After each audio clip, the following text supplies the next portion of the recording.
Hello everyone, and welcome to Milli Femme's educational video series I am titling Milli Femme's Mommy University.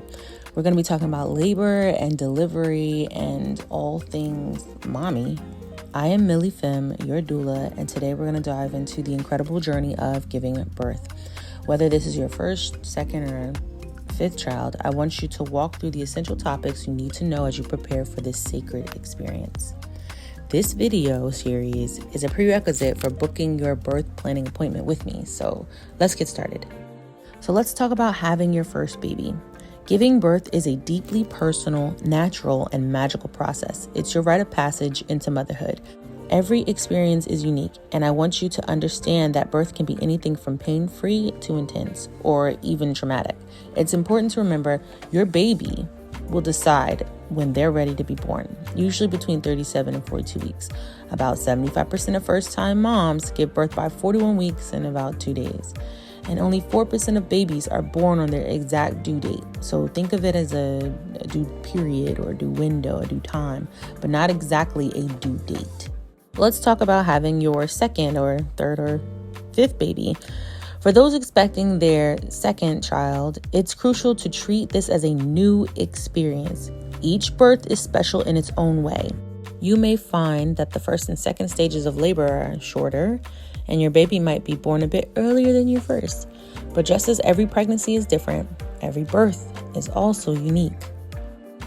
All right, let's move on to understanding Rh negative.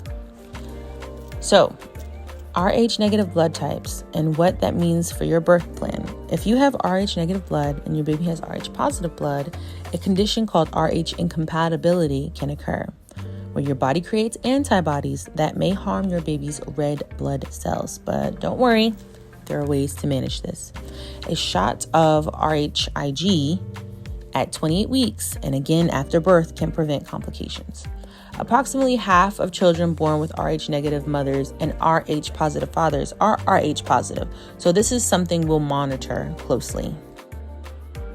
Another concern could be Group B streptococcus or GBS positive. About 1 in 3 women carry GBS, and while most women don't experience any symptoms, this bacteria can be passed to your baby during birth. You have options when it comes to managing GBS. Antibiotics can reduce the risk of passing GBS to your baby, but they can also affect your newborn's microbiome. What's a microbiome? Microbiome is just the bacteria that lives on a baby's skin. You can choose to accept or decline antibiotics depending on your birth plan and preferences. Next, I want to discuss the survivors of birthing trauma. Birth trauma is real, and for 45% of women, it's something they've experienced. This trauma can be physical, emotional, or psychological. If you've ever experienced a difficult birth before, give yourself the space to heal and process that experience. Know that your next birth can be empowering and transformative with the right support. This leads me to survivors of obstetric abuse. Sadly, obstetric abuse happens far too often. Whether it's through forced procedures, coercion, or neglect, it's important to remember that you have the right to say no at any time. Your body, your birth, your choice. I'm just here to help you advocate for the birth you deserve, free from abuse and coercion. Next, I want to talk about a sensitive topic: survivors of intimate violations. If you've survived SA, pregnancy and birth can be triggering.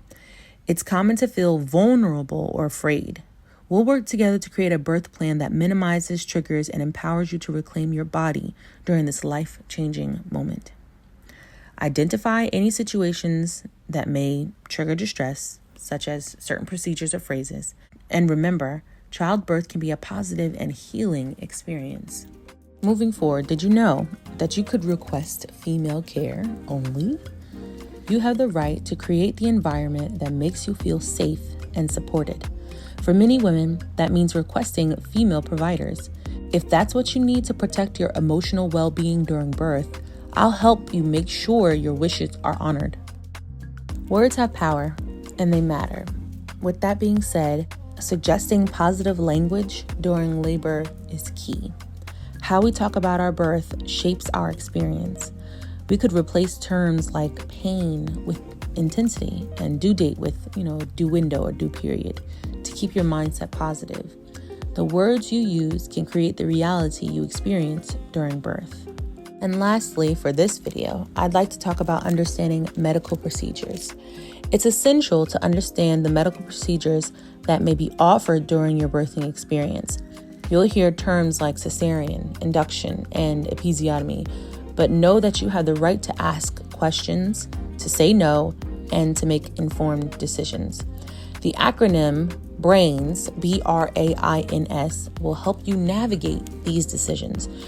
B for benefits, R risks, A alternatives, I intuition, N nothing, like what happens if we do nothing, and S a second opinion. You have the right to know and understand the procedures that are being presented to you at all times, so don't be afraid to ask and advocate for yourself. I hope this introduction to the birthing experience has helped prepare you for the beautiful journey ahead. Remember, this series is just the beginning. There's so much more to explore and cover, including comfort measures, cesareans, and the magical first moments with your baby. If you'd like to dive deeper into your personalized birth plan, please feel free to watch the rest of the series, and then we can book your birth planning appointment with me. I can't wait to support you through this incredible experience. I want to thank you all for your time. This video serves as part 1 of a comprehensive series aimed at educating you on the birth process and helping you prepare for a safe, informed, and empowered birth experience. This is Milli Femme with Milli Femme Mămē University. Please subscribe, like, share, and I'll see you soon.